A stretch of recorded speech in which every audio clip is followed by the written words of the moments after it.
This This is WLRN. WLRN. WLRN. Women's Liberation Radio Women's News. Liberation Radio Women's News. Liberation Radio Women's News. Liberation Radio News. Yeah, I'm also a stander. Thanks, Joey. I just wanted to, first off, thank you for acknowledging our land. Very much appreciated. And I want to thank everyone for coming out here on a Saturday in freezing cold. I flew in from BC last night and I didn't land till midnight or so don't mind the sweatpants and whatnot, and it was really lazy and tired this morning. But that said, I am really excited to be here speaking with Heather and Joey. And I have so much I want to say in so little time, so I'll try and get it out. And one of the things, I guess I'll start a little bit with my history. So I'm from BC. I grew up in a town, Prince George. It's a smaller town up north. And I think one of the things that a lot of people don't understand, and it's really interesting having three of us from different walks of life, and it'll maybe help you understand, is that although all three of us had different upbringings and different situations, we all ended up in prison, and it's for a reason. People go to prison for a reason. And for myself, I was fortunate. I didn't have a drug addiction. I've been very fortunate at that, and that's one thing that I strongly feel has carried me continuing on in my life. However, I was a product of my environment. I grew up in a very poor environment. My father was diagnosed with MS when I was 4, and I basically saw my dad wither away and die. I went through times where he used to ask to help kill himself, and the depression was there, and it sent me into a depression myself that I wasn't really aware of at a young age. However, even with all that said, I think I still wouldn't have ended up in prison if I didn't end up being an 18-year-old single mom. At 18, pregnant with my child and having him, I did everything that I thought was right. I went back to school and I completed my grade 11 and 12.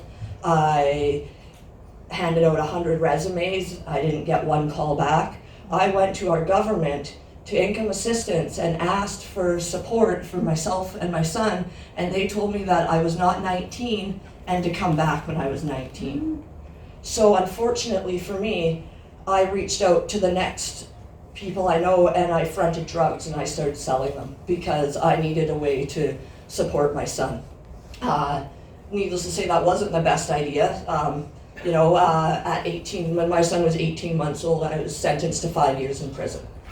5 years for crimes I was committing for economic survival to feed myself and my kid. And yeah, that sucked. And I think my sisters here went really into some good detail of how shitty prison is, the realities of it. I'm going to touch a little bit on that myself, but then I want to go into a couple other interesting things I thought of you when you were speaking. But prison sucked. I went in as a 19-year-old, almost 20-year-old woman. I was, same thing, 112 pounds, and prison taught me to survive. I didn't get educated in there. I didn't learn how to public speak in there. I didn't learn how to work in there. I learned how to fucking survive in there. It's a environment that breeds toxicity, and it's nowhere that a woman can heal. And I am very, very open on our women's prisons closing. I want to abolish women's prisons. I feel that every woman that I've met could have easily served their sentence in our communities. There's so much other options out there that people aren't even opening their eyes to. There's sections in our code, in our corrections code, that women can be serving in the community. It's not happening. So that said, I'll touch a little bit on segregation. Out of my 5 years, I spent 44 months inside prison, and then I was given residency on my stat, and I finished my 5 years in a halfway house. But during my 44 months, I would say that I spent 36 to 38 months inside segregation. And it was fucking devastating. Segregation was the only time and the first time where I ever contemplated taking my life, where I to this day still have serious mental health repercussions because of segregation. The fact that it's constantly me reminding myself that I deserve to even have my kids back it all stems from segregation. I remember one time particularly where I was just trying to pass my time and I was doing a handstand in my cell. And I, thought that was pretty harmless, to be honest, and I had a guard come up and kick the door and be like, "Hey, Pierini, your son's really proud of you out there, hey?" What the fuck does that have to do with me doing a handstand? These are the professionals that's supposed to be helping us, and they're kicking my door, reminding me that I have a son out there that I already feel like a piece of shit about and I left behind. I spiraled that day. I honestly had never wanted to die so bad. Thankfully, I had a sister that overheard that, and she reported it to the warden, and that guard was actually forced to write me a letter. Not that it made me feel any better, but hey, the guard got in a little bit of shit.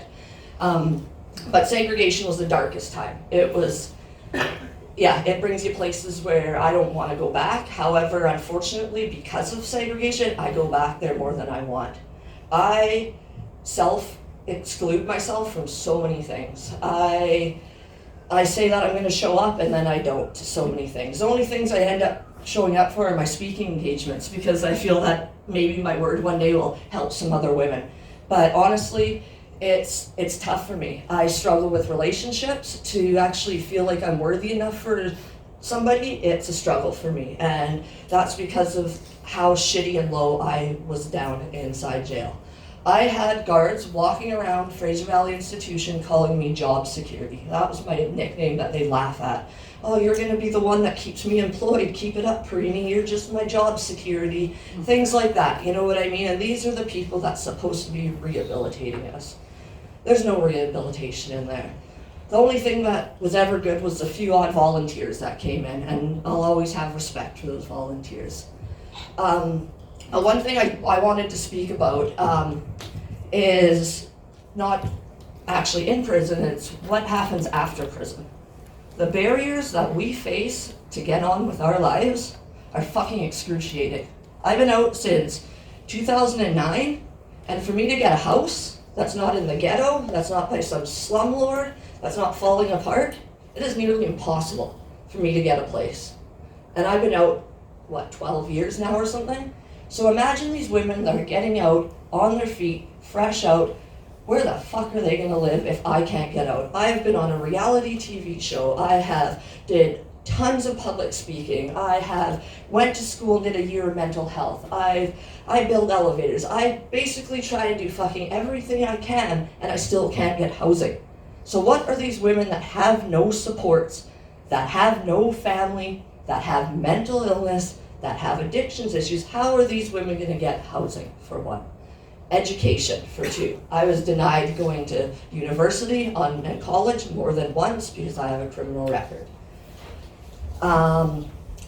What else? Education, employment.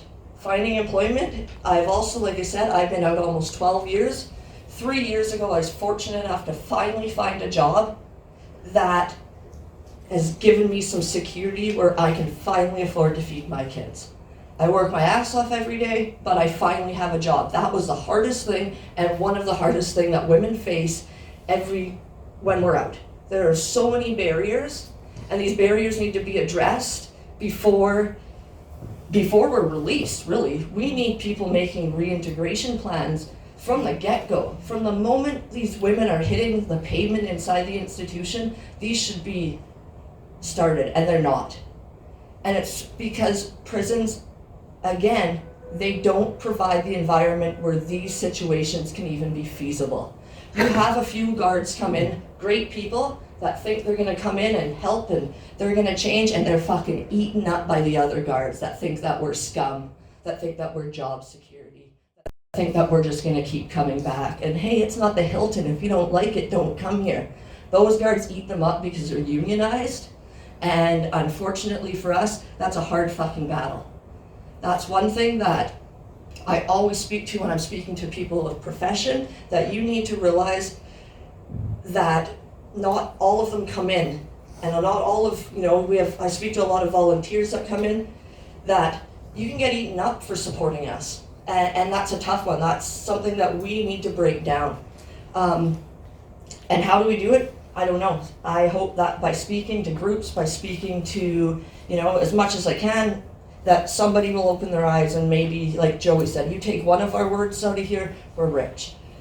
We're professionals at prison, and we're very, very, unappreciated. And I'm super happy to say that I'd say within the last few years of me speaking, I have been honored to meet some super strong women out here that are speaking, because when I first started 10 years ago talking about lived experience in prison, I was basically fucking laughed at.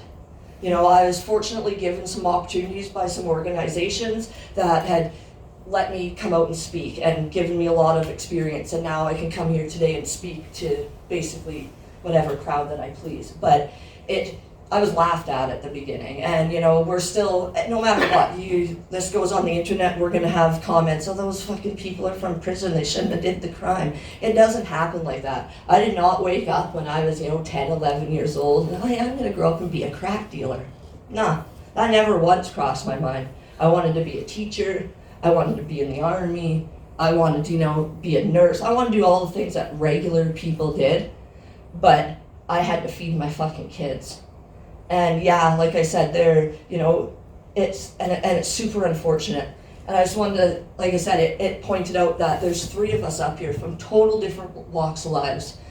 But now we've all united because we've been through this experience, and it's something that nobody will ever understand. And we're not asking you guys to understand how it is, because I don't want anybody in here to go sit a fucking day in prison.